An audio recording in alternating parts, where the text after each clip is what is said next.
As Ghana's President-elect John Mahama prepares to assume office on January 7th, his in-tray appears full, lowering the cost of living, job creation, fighting against illegal gold mining, uniting a country coming from a charged election, protecting Ghana's image as one of Africa's most stable democracies, shielding the Cedi against further depreciation, and managing public debt are some of the tasks that require Mahama's balancing act. Mahama scored almost 57% of the vote to win Ghana's December 7th presidential election ahead of Vice President Mahamudu Bawumia, who got 42% of the vote. 66-year-old Mahama ran on the National Democratic Congress Party ticket, NDC, while 61-year-old Bawumia ran on the ruling New Patriotic Party ticket, NPP. Now, the elections are gone and Mahama increasingly faces the reality of what lies ahead in his 4-year term. Ghana's inflation climbed from the third consecutive month to 23%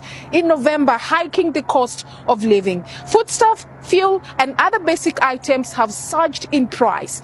The World Food Programme says more than 1 million people in the West African country are food insecure, and another 1 million children below the age of 5 are chronically malnourished. The problem of illegal mining, locally known as galamsey, is another major challenge Mahama has to tackle. Galamsey has eaten into agricultural land and forest reserves, destroyed water bodies through poisonous chemicals, and left a number of people suffering from non-communicable disease such as cancer. 34% of Ghana's forest reserves have been affected by illegal mining. Meanwhile, more than 1 million Ghanaian youth are out of jobs, a pattern that has increased over the years. To address unemployment problem, Mahama has pledged to make Ghana a 24-hour economy through nighttime jobs in both public and private sectors. During campaigns, he pledged to give businesses tax incentives to stay open at night and lower electricity prices for them. Ghana is one of Africa's most stable democracies. In the run-up to the December 7th presidential election, Mahama alleged there were plans to rig him out. He also alleged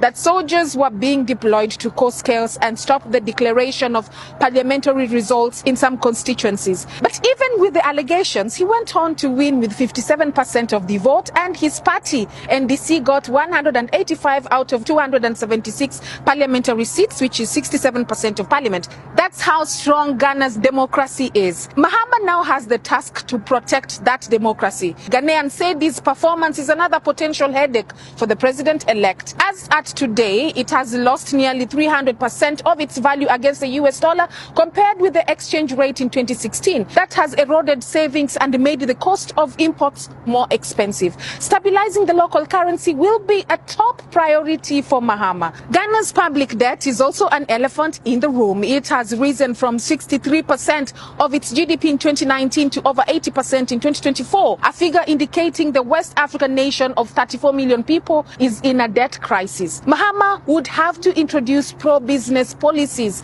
to enable more revenue collection and reduce dependency on loans to bridge budget deficits.